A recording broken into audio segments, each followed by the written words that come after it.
د رمضان میاشت په ټولو میاشتو کې بختوره او د برکت میاشت ده. 11 میاشتې تېرې شوې. په دې 11 میاشتو کې خامخا د انسان نه ګناه شوي، په عبادت کې کمی شوي، عبادت په صحیح طریقه شوي نه. دا یوه میاشت الله انسان له یو موقع ورکړه چې په دې میاشت کې د الله عبادت وکړي سړی، الله رضا کي، او څه کمی شوي کمی پکې پوره شي، توبه وباسي، د الله ذکر او اذکار وشي، تلاوت وشي، تراویح پکې وشي، الله پکې رضا شي. دا هغه 11 میاشتو هغه کمی رب العالمین په دې میاشت کې پوره کړي.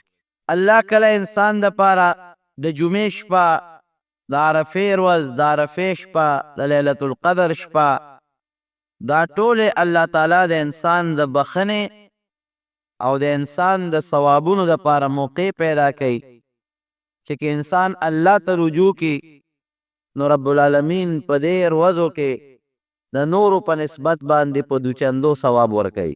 د رمضان میاشت په ټولو میاشتو کې بختوره او د برکت میاشت ده. نبی کریم صلی الله علیه وسلم فرمایي چې د رمضان میاشت تېره شي نو فرشتې په جنتونو کې کار شروع کی، کوشش کوي چې جنتونه ډولی کی، نو چې د الله په حکم باندې او بیا فرشتې کم کار کوي، تاسو ته پته ده چې هغه به څونه د انسان د عقل نه دا بار خبرې دي. 11 میاشتې د جنت په زیب او په زینت او په آرایش او په ډول باندې وډګي. 11 میاشتې بوټي پکې زرغون شي، خشته شي، مزیدار شي. نو چې کله د رمضان دا میاشت راښکاره شي نو د عرش د الله د عرش د سوري د لاندې نه یو خشته ښکلې مزیداره هوا راوالوځي. هغه هوا د جنت په حورو باندې ورشي، دونه مزیداره یي او خوشبوداره یي چې هغه د جنت حورې ورته خوشحاله شي او هغوی د الله په دربار کې سوال وکړي چې یا الله مونږ له په دې میاشت کې د دې میاشت د عبادت د برکت نه هغه خاوندان را نصیب کې الله چې زمونږ سترګې په هغې یخې شي او د هغې سترګې په مونږ یخې شي، یعنې مونږ په هغې خوشحاله شو او هغه خاوندان په مونږ باندې خوشحاله شي. نبی کریم صلی الله علیه وسلم فرمایي چې د قیامت په هغه لوی میدان کې چې په چا د هر ورځ 50,000 کاله ده او په چا زیات او په چا کم او په لوی تکلیف کې به خلک مبتلی. څوک به د کندو پورې د خولو نه ډوبي، څوک د نامه پورې، څوک د مرۍ پورې او څوک د دې خولې پورې. هر سړی به په خپله خوله کې ډوب ولاړي. د دنیا د اوبو مثال خو داسې دی چې دا سطح هواره ساتي. اوبه چې یو ځای کې راشي تر هر ځای پورې د اوبو سطح هواری بیږي اوبه، او د آخرت د انسان خوله به انسان پورې ولاړی چې د انسان نه وبیږي د پورې به د قالب په شان بنده ولاړی، د ده نه به اخوا ته نه ځي چې میدان ته ترې وبیږي. هر انسان به خپله خوله کې ډوب ولاړي. د چا نه ګوره خوله څونه په سختۍ وځي او خوله هله وځي چې انسان ګرم شي. نو چې خوله د ګرمۍ د وجې نه وځي او هغه ګرمه خوله د انسان نه لکه د جامو د قالب تو وي، د چا د نامه او د چا د مرۍ پورې په تکلیف کې به دا خلک مبتلی. نفسي نفسي اوازونه به کوي، پیغمبران به سفارشونه کوي، هر چا سره به د خپل ځان غم او فکري. دغې وخت کې نبی علیه السلام فرمایي چې د الله د عرش د سوري لاندې به یو قوم ناست دي، هغې ته به درستخان غوړېدلي، په هغې به خوراکونه خوري، شربتونه به ورته پراتي، میوې به ورته پرتې وي، یخې هواګانې به پرې لګي او داسې به یو بل سره ګپې شپې لګوي لکه دا مرغۍ چې مازدیګر یو بڼ ته را یو ځای شي او چغار کوي، داسې په خوشحالو به لګوي او خندا خوندې او ګپې شپې به لګوي. لاندې به ورته خلک حیراني چې الله مونږ د ګرمۍ نه مړه شو، په هغې یخ هواګانې لګي، مونږ په نور نیزوار دی تو رافتو ته مونږ ناست یو ولاړ یو، الله هغوی باندې د ستا د عرش سوری دی، مونږ د تندې او د لوږې مړه شو او هغوی ته د جنت میوې او د جنت خوراکونه او د جنت هغه قسم قسم د لذیذ څیزونه ورته پراته دي. یا الله چې دا څوک دی؟ نبی علیه السلام فرمایي دا به هغه خلک چې د رمضان په میاشت کې د الله د رضا لپاره روجې نیولې وي. دومره د برکت شی دی. نبی کریم صلی الله علیه وسلم فرمایي د روژهدار سړي د خولې بدبویي دا د الله په نزد د مشکو او د عنبرو د خوشبویۍ نه بهتره ده. څه مطلب؟ سړی چې د قیامت پر ورځ د قبر نه پاسي یا په قبر کې سملی، نو که د روجه په دنیا کې نلی، په دې قبر کې او د قبر نه چې پاسي د محشر په دې میدان کې به د خولې نه د مشکو د خوشبویۍ نه ښایسته خوشبویې ځي. په دنیا کې د روجهدار د دې معدې نه یو بړاس روځي.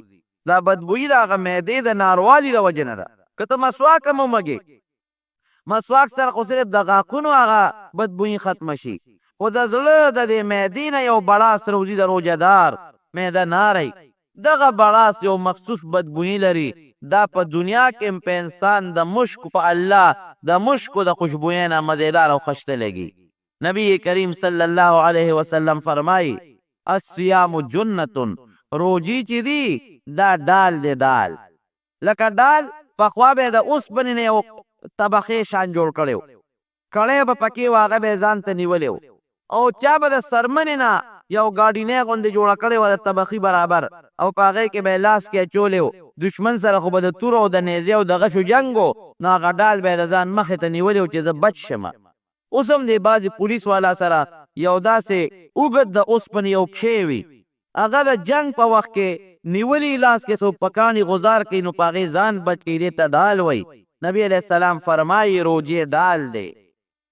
د ګناه نه او د الله د قهر او د غضب نه سړی بچ کوي، خو ما لم یخرقا، تر څو چې سړی دا ډال ونشلی.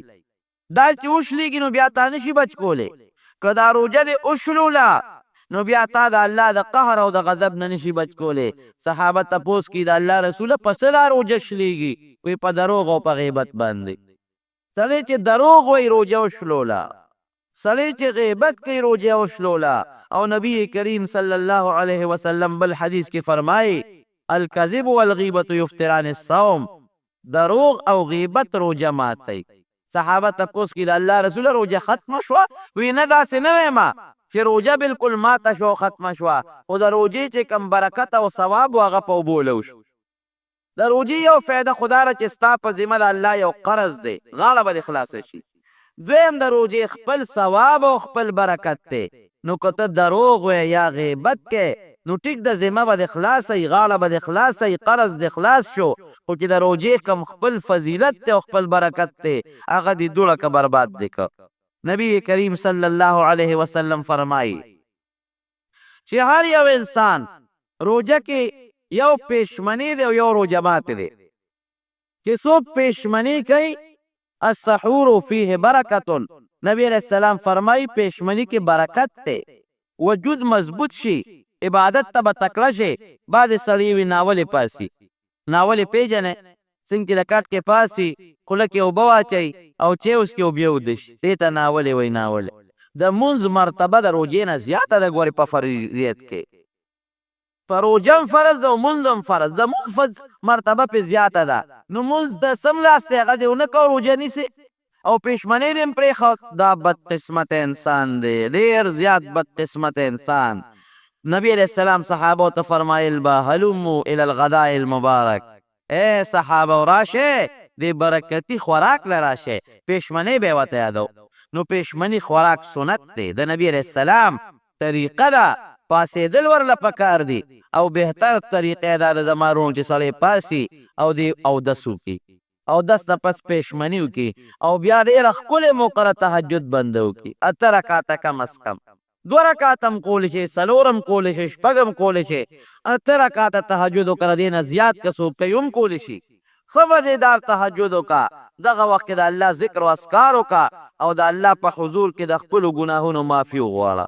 یا الله وایي زه ډېر ګناهګار یم. واقعي مونږ ډېر ګناهګار یو، الله مونږ ډېر ګناهګار یو. الله زمونږ ګناهونه مونږ ته معاف کړي. دا سوال کوئ او د جهنم نه امان وغواړه. یا الله ما له د جهنم نه امان راکړې. نبی علیہ السلام فرمایي وی 2 څیزونه، وی په روجه کې 4 څیزونه وغواړئ د الله نه، 4 کارونه وکړئ، 4. دا د دواړو جهانو مبارک سردار فرمایي.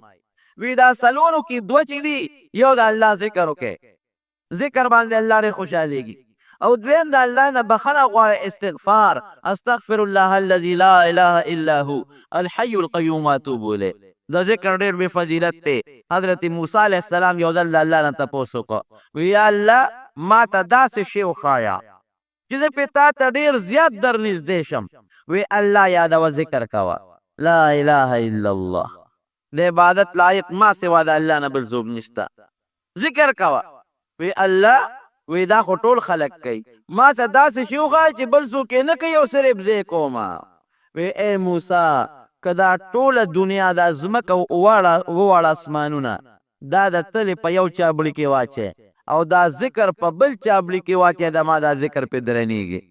که ټول خلک یې وایي نو وایي دی که نه، او د دې نه بهتر شی بل نشته. نو نبي علیه السلام فرمایي چې یو خو ذکر کوی د الله، لا اله الا الله، دا خامخا وایي. او دویم استغفار، استغفر الله الذي لا اله الا هو الحي القيوم واتوب الیه. او که چاله دا اوږد نه ورځي سید الاستغفار دې ته وایي استغفر الله من كل ذنب واتوب الیه.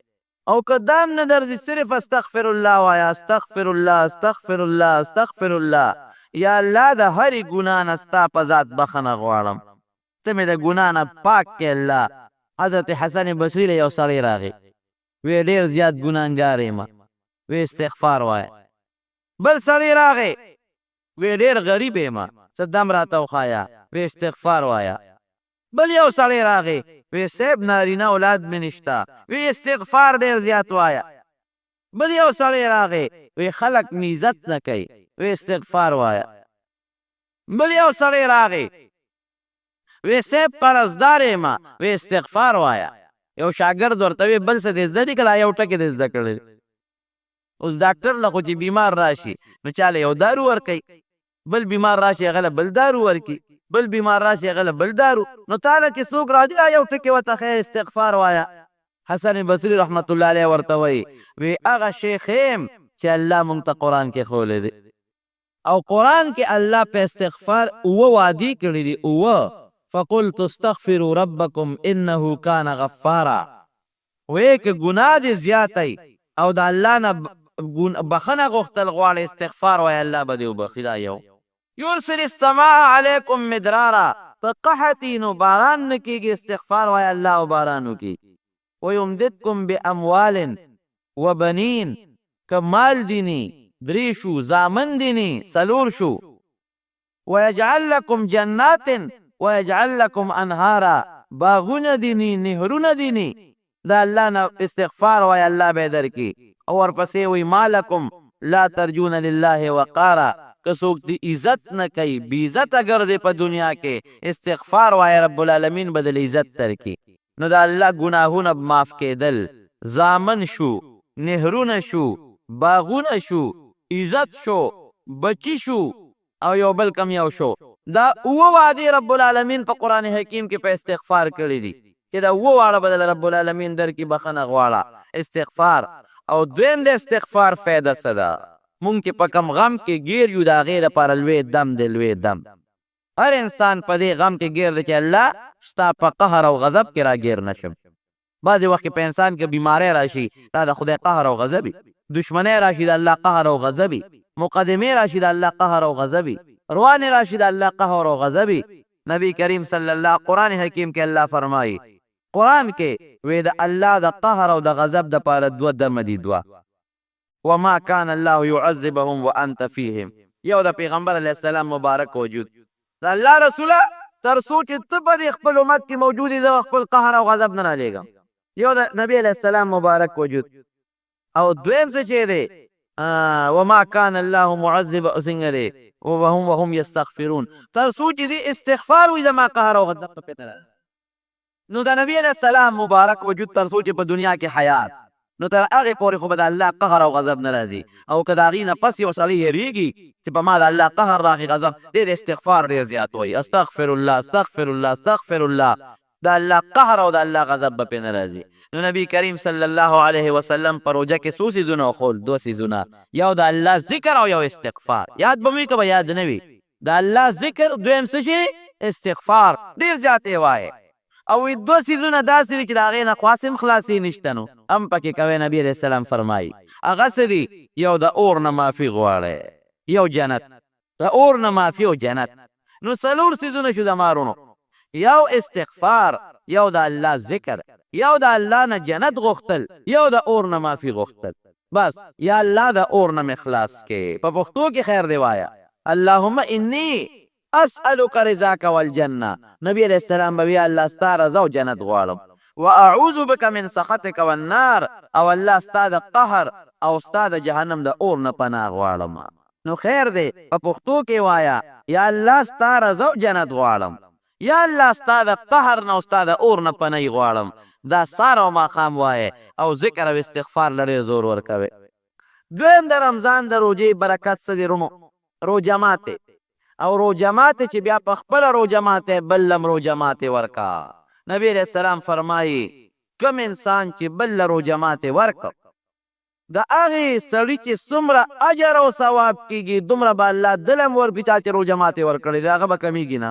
دا مه وایه چې د با به کم شي، نه د هغه به کمیږي نه، خو د هغه برابر به الله دلم ورکړي. نو صحابه خو غریبانو وی صاحب چا سره روجه ماتې وي؟ دا خو ډېر خلک وي چې هغه به روجه ماتې نه موني. وی دا ثواب الله هغه چالم ورکوي چې مسلمان له یو ګوټ پی ورکړي. که پی په وس کې نه کېږي یو ګوټ اوبې به الله ورکړي دله به الله اجر ورکړي. یو ګوټ اوبه په دې الله اجر ورکوي. نو په رمضان کې زما رونو ایثار وکړئ. ایثار څه ته وایي؟ بل مسلمان سره ښه وکړئ، ځان پرېږدی بل له ورکړئ، په خپله مخوری بل له ورکړئ. ګاونډي دې نار پاتې نه شي، ګاونډي دې وږې پاتې نه شي چې ستا بچي ښه خوراکونه خوري او ستا ګاونډي د ډوډۍ درک نه لګي. نو د قیامت پر ورځ به د رب العالمین ګورې تپوس کوي. دا د صحابو صفتو. یو صحابي فرمایي وی جنګ یرموک کې د نبي علیه السلام سره جهاد له تللی وی زما د تره زوی و د ځنکدن وخت دی او زخمي پروت دی. وی تږي و ما ته اشاره راکړه چې اوبه راوړه. مشک مې د اوبو په منډه منډه راوځغلی او د تره هغه زوی ته مې ور مخکې کړ چې هغه له مې خوله کې اوبه اچولې د هغه سره خوا کې یو بل زخمي و. هغه فریاد وکړه او د اوبو ته یې داسې په ترس وکتل تږي و د ځنکدن د تندې نه دې مله وساتي. وی د ما د تره زوی ما ته اشاره راکړه چې ما پرېږده هغه یو څه. وی هغه زخمي نه مې په منډه اوبه وځغلولې. وی چې هلته مې وځغلولې د هغه سره خوا کې بل زخمي دی، هغه دې اوبو ته داسې په ترس وکتل، هم غریب تږي و. وی هغه دویم زخمي ما له اشاره راکړه چې ما پرېږده هغه له اوبو رسوه. وی هغه دریم زخمي له مې یوړې. وی د هغه خوا کې بل زخمي پروت دی، هغه دې اوبو ته فریاد وکړه آه یې وکړه ورته یې وکتل تږي و. وی هغه دریم زخمي اشاره راکړه چې هغه له ورسوه. وی چې هغه له مې یوړې هغه نه ساه ختلې وه. واپس مې هغه دریم زخمي له راوړې د هغه نه هم ساه ختلې وه. واپس مې هغه دویم له راوړې د هغه نه هم ساه ختلې وه. د تره هغه زوی له چې مې راورسوي د هغه نه هم ساه ختلې وه. دې ته صحابه وایي د مرګ په وخت کې د ځنکدن تنده برداشت کوي، خو د ما دې بل زخمي ملګري له اوبه یو څه خیر دی زه به را تنده برداشت کم.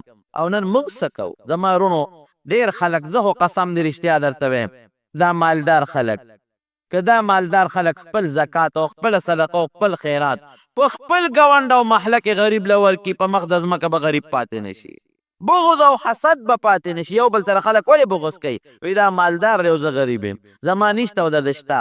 که یو بل سره ښېګړې شروع شوې بغض او حسد به ختم شي، غلا غلطۍ به ختم شي، خوشحاله او د سکون زندگی به راشي.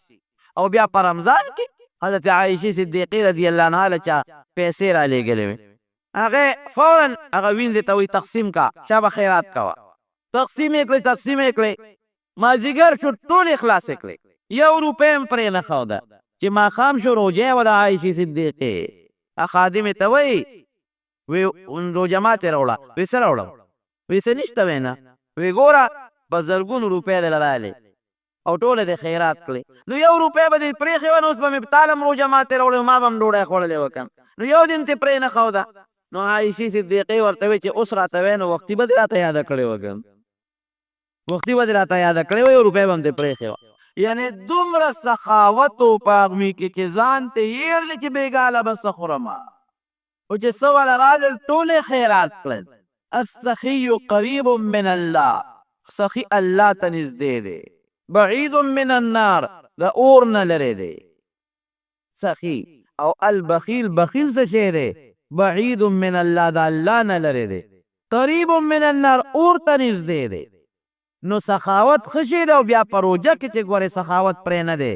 روژه کې ایثار وکړه، قرباني ورکړه، ګاونډي له ډوډۍ ورکا، روجمات یې ورکا، جومات ته کجورې راوباسه، بل مسلمان له ورکا.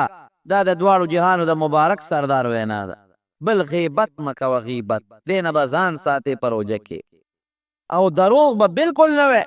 ما وایي چې په غیبت او په دروغو د روژې برکت لاړ ختم شو. نبی کریم صلی الله علیه وسلم د هغې خو معجزې وې، موږ ته خو پته نه لګي. دوه ښځې لګیا وې غیبت یې کو، دوه ښځې. نبی علیه السلام مبارک وله لوښې ولېږه، لوښې پی وله ولېږل، اوبې وله ولېږلې دواړو له. د یوې لم د اوبه ورکه او د بلې لم د اوبه ورکه چې د اوبه وڅکي. ګوره نبي علیه السلام څونه د حکمت خاوند، خدای معجزه ده. او بیا ورته دا لوښي ونیسه، کولټی ورځي وی په دې لوښي کې الټی وکړې، په دې لوښي کې الټی وکړې. هغې یوې زنانه هم هغه د لوښي نه اوبه وڅکلې او بلې زنانه هم د هغه لوښي نه اوبه وڅکلې. و چې تېرې کړې وې الټی رالې، صفا اوبه وې نبي علیه السلام ورلېږلې وې، وی الټی رالې، وی دې کې الټی وکړې. یوې زنانه هم په هغه کاسه کې الټی وکړه او بلې هم په هغه کاسه کې الټی وکړې او په الټو کې وینه او د غوښې قطرې راوغورځولې، وینه ترې راوغورځېده او د غوښې قطرې. صحابه وې د الله رسوله دا څه دي؟ تاسو خو له اوبو لېږلې، نو چې اوبې وڅکلې نو چې الټی یې کولې خو هغه اوبه به یې الټی کړې وې. دا وینه او د غوښې دا قطرې پکې ولې رالې؟ وې دا د مسلمان غیبت دی دواړو کړی، او چې څوک د مسلمان غیبت کوي د هغه غوښې خوري. دا هغه غوښې وې او دا هغه وینه وه چې د دوی معدې ته تلې وه او زما د اوبو د برکته ترې واپس راووتله. یو صحابي د بل چا غیبت کو، نبی کریم صلی الله علیه وسلم پې ورغې، وی ستا شونډو پورې د مسلمان غوښه وینم، غوښه او د مسلمان د غوښې بدبویي وینم. وی صیب ما خو د څاروي غوښه نه ده خوړلې، نو د مسلمان او د انسان غوښه کم ده چې تاسو وینئ؟ وی غیبت دې د بل مسلمان کړی. اوس نبی علیه السلام د کشف خاوند و، هغه ته پته لګېده، موږ ته پته نه لګي. ایحب احدکم ان یأکل لحم اخیه میتا. ای غیبتي، دا دې خوښه ده چې د مسلمان ورور غوښه وخورې؟ دا دې خوښه ده؟ غیبت چې کوې د مسلمان غوښې به خورې. او دروغ څونه ګناه ده. بعضې وخت کې موږ ته دروغ اړو څه ګناه نه ښکاري. دروغ به بالکل نه وی، نه د دنیا دپاره او نه د دین دپاره. نبی علیه السلام فرمایي یو سړی چې یو ځل دروغ ووایي الله ورته معافي وکړي، بیا دروغ ووایي بیا ورته معافي وکړي، بیا دروغ ووایي چې د دروغو عادتمند شي، الله سره یو رجسټر پروت دی، فرشتو ته حکم وکړي د دې فلانکي سړي نوم د دروغجنو په دې رجسټر کې ولیکه. نو چې بیا د فرشتو د الله په نزد د دغې سړي خبرې کېږي چې نوم یې علي فلانکي دروغجن، الله یې نوم علي فلانکي دروغجن، فرشتې یې نوم علي فلانکي دروغجن. او چې یو سړی رښتیا وایي او بیا رښتیا وایي، الله فرشتو ته حکم وکړي د دې سړي نوم د رښتونو په رجسټر کې ولیکه. نو که الله یې نوم علي وي فلانکي رښتونی، که فرشتې یې نوم اخلي فلانکي رښتونی، نو رښتیا وایه، دروغ مه وایه. په دروغو خو به ته مسلمان خوشحاله کې، خو لوی الله به پې خفه کې. او غیبت باندې به میدان ګرم کې، مجلس به ګرم کې، لوی الله به پې خفه کې. نو په روژه کې خو خامخا د دروغو او د عظیم ګناه ده، خو د دروغو او د غیبت نه د مارونو بالکل ځان وساتئ. تسبیح لاس کې پیدا کړئ، ذکر کوئ، د الله تلاوت کوئ د قرآن شریف، او د غیبت نه او د دروغو نه ځان وساتئ. په دې به لوی الله خوشحاله کړي او شیطان به خفه کړي، او د روژې ډېر لوی اجر او ډېر لوی ثواب به ومونئ. یو بل حدیث کې فرمایي نبی کریم صلی الله علیه وسلم د روژې وی دومره فضیلت دی چې په روژه کې د نفل عبادت کو دومره اجر به الله درکړي لکه بغیر د روژې نه چې د فرض عبادت کړي. ګوره د فرض اجر ډېر زیات دی، او که په روژه کې د فرض عبادت وکړه دومره اجر به الله درکړي لکه بغیر د روژې نه چې د اویا ځله فرض کړي وي. یو د سار مونځ چې دی وکړه د سار، دومره اجر به الله درکړي لکه د رمضان نه بغیر کې د اویا ځله د سار مونځ کړي وي.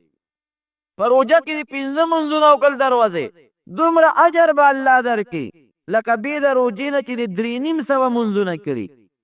یو ځل دی وی الف زر آ، نو نیکي او پلس ملاویږي. او چې په روژه کې د الف زر او وي نو 10 له په اویو کې ضرب ورکړه 900 نیکۍ به الله درکړي. الحمد دی وی الف لام زر ال ح میم زر حمد ال پیدو، نو 15 حرفونه دي، نو په دې به تعالی الله 50 نیکۍ درکړي، 50 نیکۍ به الله درکړي بغیر د رمضان نه. او چې په رمضان کې دی وی نو یو الحمد باندې به الله 3,500 نیکۍ درکړي، درې نیم زره 3500 دا یو الحمد ثواب. د قرآن شریف تلاوت کوا په رمضان کې خامخا وکړه که پورا قرآن تلاوت چاته نازله نه یاده قل هو الله احد سوره اخلاص خو ټولو ته یاد الحمد سوره فاتحه خو ټولو ته یاد ده ادې تلاوت کوي زما ورونو دومره اجر یو ځل سوره فاتحه دې ولوستله یو ځل سوره اخلاص دې ولوست دومره اجر به الله درکړي لکه د رمضان نه بغیر چې دې او یا کرته سوره فاتحه لوستې وي او یا کرته دې سوره اخلاص لوستې وي څومره اجر دی دا د الله رحم او د الله کرم دی زما ورونو ګورې پام کوئ چې د الله د دې رحم او د کرم نه بار نه شئ که د الله د رحم او د کرم نه بار شئ قهر به راځي ولې حدیث پاک کې راځي نبی کریم صلی الله علیه وسلم د منبر په دې لومبۍ پوړی قدم کېښود وی آمین چې دویمې پوړی باندې قدم کېښود وی آمین چې دریمې پوړی ته مبارک اوخت بیا وی آمین نبی علیه السلام به په دې دریمه پوړی کېناستېدو چې دغه نه فارغ شو د منبر نه صحابو دې تپوس وکړه د الله رسوله